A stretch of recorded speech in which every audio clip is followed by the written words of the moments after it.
Hi മക്കളെ, നമ്മുടെ class 11 CBSE ഇത് അവസാനിക്കാൻ പോവുകയാണ്. നമ്മുടെ എക്സാമിനേഷനൊക്കെ അടുത്തെത്തി നിൽക്കുകയാണ്.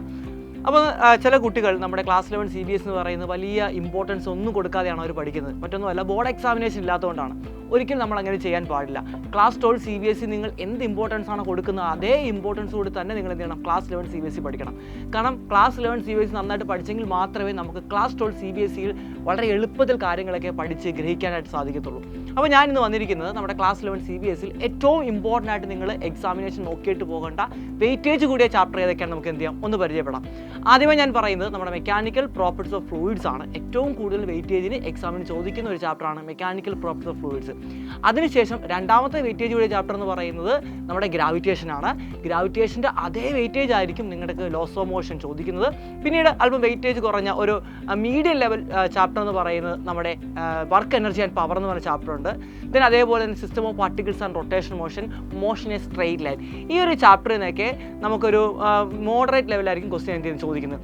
പിന്നീട് ഏറ്റവും നിസ്സാരമായി എളുപ്പത്തിൽ പഠിച്ചുകൊണ്ട് പോകാൻ പറ്റുന്ന കുറച്ച് ചാപ്റ്റേഴ്സുകളുണ്ട്. അത് നിങ്ങൾക്ക് എല്ലാവർക്കും അറിയാവുന്നതാണ്. നമ്മുടെ മെക്കാനിക്കൽ പ്രോപ്പർട്ടീസ് ഓഫ് സോളിഡ്സ്. പിന്നീട് വരികയാണെങ്കിൽ നമ്മുടെ കൈനറ്റിക് തിയറി ഓഫ് ഗ്യാസ് എന്ന് പറയുന്ന ആ ഒരു ചാപ്റ്ററൊക്കെ അല്ലേ, ആ ഒരു ചാപ്റ്ററൊക്കെ വളരെ എളുപ്പത്തിൽ നിങ്ങൾക്ക് മാർക്ക് സ്കോർ ചെയ്യാൻ പറ്റുന്ന ചാപ്റ്ററാണ്. അപ്പോൾ ഇതാണ് നമ്മുടെ ആ ചാപ്റ്റർ വെയിറ്റേജ് എന്ന് പറയുന്നത്. പിന്നീട് പല കുട്ടികളും ചോദിക്കാറുണ്ട്, സാറേ ക്ലാസ് 12 CBSEയിൽ ക്ലാസ് 11 CBSE ഫിസിക്സിൻ്റെ ഏതൊക്കെ ചാപ്റ്ററാണ് പഠിക്കേണ്ടത്? അപ്പോൾ ഞാൻ അവരോട് പറയുന്നത് ഡയറക്റ്റ് ബന്ധമൊന്നും നമ്മുടെ ക്ലാസ് 11 CBSEയും ക്ലാസ് 12 CBSEയുമായിട്ട് ഇല്ല. കാരണം മറ്റൊന്നുമല്ല, നമ്മൾ ക്ലാസ് 11 CBSEയിൽ മെക്കാനിക്സ് ആണ് കൂടുതൽ നമ്മൾ പഠിക്കുന്നത് അല്ലേ. അതേപോലെ തന്നെ ക്ലാസ് 12 CBSE വിടുമ്പോൾ ഇലക്ട്രിസിറ്റി, മാഗ്നറ്റിസവും മോഡേൺ ഫിസിക്സും ഒപ്റ്റിക്സും ഒക്കെയാണ് നമ്മൾ പഠിക്കുന്നത്. പക്ഷേ എന്നിരുന്നാൽ കൂടിയും നമുക്ക് ഓരോ ഡെറിവേഷൻ എളുപ്പമാക്കണമെന്നുണ്ടെങ്കിൽ നമുക്ക് ക്ലാസ് 11 CBSEയിലെ ഇക്വേഷൻ ഓഫ് മോഷനും ലോസ് ഓഫ് മോഷനും ഒക്കെ നന്നായിട്ട് നിങ്ങൾ എന്ത് ചെയ്യണം, അറിഞ്ഞിരിക്കണം. ഓരോ ഡെറിവേഷൻ നിങ്ങൾ ഇവിടെ നന്നായിട്ട് പഠിച്ചു കഴിഞ്ഞാൽ ക്ലാസ് 12 CBSE എടുത്തുമ്പോൾ ഡെറിവേഷനൊക്കെ വളരെ എളുപ്പത്തിൽ നിങ്ങൾക്ക് എന്ത് ചെയ്യാൻ പറ്റും, ക്രാക്ക് ചെയ്യാൻ സാധിക്കുന്നതാണ്. പിന്നീട് നമ്മൾ നോക്കുകയാണെങ്കിൽ വേവ്സ് എന്ന് പറയുന്ന ചാപ്റ്റർ ഉണ്ടല്ലേ, ലാസ്റ്റ് ചാപ്റ്ററാണ് പ്ലസ് 1 ഫിസിക്സിലെ ക്ലാസ് 11 CBSEയിലെ ലാസ്റ്റ് ചാപ്റ്ററാണ് വേവ്സ് എന്ന ചാപ്റ്റർ അല്ലേ. ആ ചാപ്റ്ററിനകത്തെ ഇക്വേഷൻസും പക്കയായിട്ട് നിങ്ങൾ പഠിക്കുക. ഒരു വേവിൻ്റെ ഇക്വേഷനൊക്കെ പക്കയായിട്ട് പഠിക്കുക. സ്റ്റാൻഡിങ് വേവ് എന്താണെന്ന് പഠിക്കുക. സൂപ്പർപോസിഷൻ പ്രിൻസിപ്പിൾ പഠിക്കുക.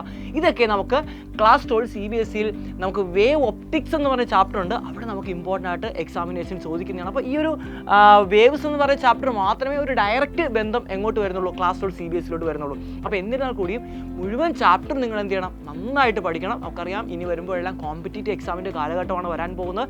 ക്ലാസ് 12 CBSE കഴിഞ്ഞാൽ കോമ്പറ്റീറ്റീവ് എക്സാമിന് ക്ലാസ് 12 CBSEയുടെ അതേ ഇമ്പോർട്ടൻസോടുകൂടി തന്നെ നമുക്ക് എന്ത് ചെയ്യണം, ക്ലാസ് 11 CBSE പഠിക്കണം. രണ്ടിനും ഒരേ വെയിറ്റേജിലായിരിക്കും എന്ത് ചെയ്യുന്നത്, എക്സാമിന് ക്വസ്റ്റ്യൻ ചോദിക്കുന്നത്. അപ്പോൾ അടിപൊളിയായിട്ട് പഠിക്കുക, ഉഷാറായിട്ട് പഠിക്കുക. നിങ്ങളുടെ കൂടെ ഞങ്ങളുണ്ടായിരിക്കും. അപ്പോൾ നമുക്ക് ഉഷാറായിട്ട് എക്സാമിനേഷൻ അറ്റൻഡ് ചെയ്തിട്ട് മുഴുവൻ മാർക്കും അടിച്ചെടുക്കാൻ മതി.